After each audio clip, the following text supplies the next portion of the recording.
Isang mapagpalang araw sa lahat ng inyong tigapakinig dito sa Sindak Short Stories. Ako po pala si Apple at isa ako sa mga masusugid ninyong tigapakinig. Minsan na rin po ako nagpadala ng kwento at ito ay patungkol sa aking BPO ghost stories na naranasan. Kung hindi ako nagkakamali, may isama nyo na rin po ito sa isang compilation sa Ilakbot. Ito naman pong aking kikwento ngayon dito sa channel na ito ay maigsi lamang. Na-experience ko rin po ang katatakutan na ito sa isa pang BPO company kung saan din ako nagtrabaho before. Ito po ay nangyari noong training namin sa isang voice account at nataon na graveyard shift din po ako. Ang pasok ko po ay 11 PM at 8 AM na kinabukasan ng out ko. Nangyari po ito bandang alas 12 ng hating gabi habang kami ay nagla-lunch break. Ganito po ang nangyari sa loob ng training room. Nung time na iyon, nag-uusap kami ng aking close friend na si Chel. Ganito pa nga po ang sinabi ko. "Be, lunch na. Lumabas na lahat ng ka-team natin at saka si Trainer Carlo. Di ka pa lalabas for lunch?" Ako kasi medyo busog pa eh. Kumain kasi ako ng marami kanina bago umalis ng bahay. Sagot naman niya sa akin. "Hindi rin ako kakain eh. Diet din ako. Tsaka usually sandwich lang naman ang kinakain ko, di ba? Ano kahit dito na lang tayo kung okay lang sa'yo? Di ka rin naman lalabas, di ba? Sabi mo nga busog ka rin." At matapos niya ngang sabihin iyon, Sir Red, ay napagpasyahan na lamang namin na mag-browse saglit doon sa harap ng PC kung saan kami umupo. Ang setup po kasi ng PC sa training room namin ay parang ganito. Pagpasok mo mula sa pintuan ay may dalawang mahabang desk at magkatalikurang PC at upuan. Sa gawing kaliwa naman ay mahabang desk din at nakaharap sa pader ang upuan at nakasandal ang PC sa wall. Ganon din po yung setup ng PC sa gawing kanan.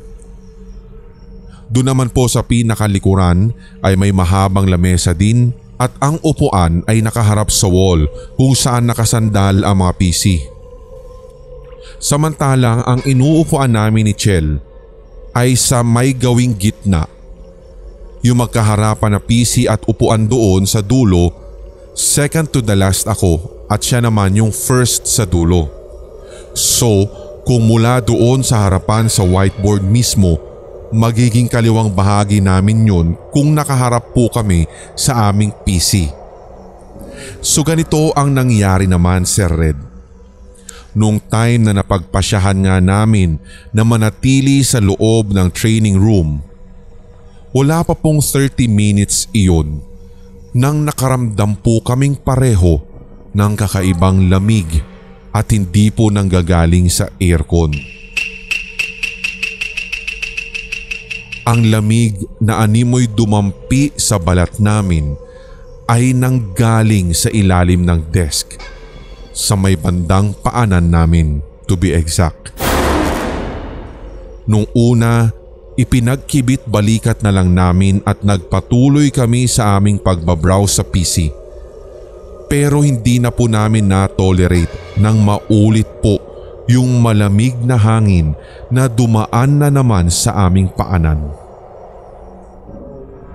Kaya sa pangalawang beses na ito, Sir Red, nagkatinginan kami ni Chel. Bago pa ako nagsalita, sinabi niyang, "Be, may naramdaman ka rin ba?" Tumango ako bilang pagtugon at marahang winika, "Yan din sana itatanungin ko sa'yo, Be. Naunahan mo lang ako. Hindi ko nga din sinabi sa'yo kanina kasi baka mamaya isipin mo gumagawa lang ako ng kwento tapos tinatakot kita." Matapos kong sabihin iyon sa kanya, Sir Red, ay patuloy lamang kaming nag-usap tungkol sa mga Junjun stories na usap-usapan din sa mga call center at maging sa iba pang BPO company. Napagkwentuhan namin na kung dati ay hindi kami naniniwala, pero ngayon ay talagang unti-unti na po kaming naliliwanagan na hindi lamang sila isang kwento. Hanggang sa walang ano-ano, Sir Red. Sa kalahatian ng aming kwentuhan tungkol sa mga Junjuni stories ng mga call center agents ay bigla pong may pumindot ng mouse sa gawing kanan namin. Doon ito sa PC kung saan sa pinakadulong bahagi ng training room na nakaharap mula sa pinto. Nakaramdam kami ng takot noon dahil nga malakas yung pagkakapindot at ang isa pang nakakasindak dito, Sir Red, wala pong tao sa oras na iyon sa gawi ng PC na kung saan namin nadinig ang parang may nag-click ng mouse. Kaming dalawa lang talaga ni Chel ang nanatili sa loob ng training room na iyon. Kinilabutan talaga kami, Sir Red. Ngunit napagpasyahan namin na deadmahin at huwag takutin ang aming mga sarili. Kaya't nagpatuloy ulit kami sa aming kwentuhan at wala pa nga pong ilang minuto, narinig na naman namin ang muling pag-click ng mouse sa katapatan naman naming PC na nasa kabilang side naman. Matapos naming marinig iyon, Sir Red, nagkatinginan kami ni Chel. Unti-unti kaming tumayo at sabay na kumaripas ng takbo. Natataranta kaming buksan ang pinto noon sapagkat kailangan pa po naming mag-badge sa pintuan gamit ang aming badge card bago tuluyang makalabas. Buti na lang po ay hindi kami na double tap or hindi kaya ay nagloko yung badge card namin dahil madalas kasi itong mangyari. Pagkalabas po namin ay dumiretso kami agad sa pantry kung saan nagla-lunch ang aming mga teammates at kwento namin sa kanila ang fresh na nangyari.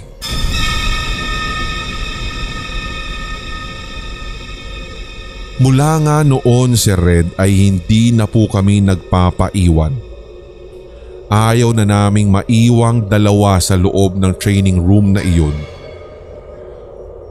Matatawa man yung ibang mga tigapakinig pero hindi naman talaga kami matatakutin. Mahirap din po kaming paniwalain sa mga sinasabi nilang nakikita o kaya'y nadidinig namin ng mga kwentong multo. Pero dahil sa nangyari sa aming ito, naniniwala kami na tunay silang nag-e-exist. Ayaw na rin namin masyadong takutin ang aming mga sarili dahil baka mamaya ay bigla na namin silang makita kung ayaw na nilang magparamdam pa sa amin.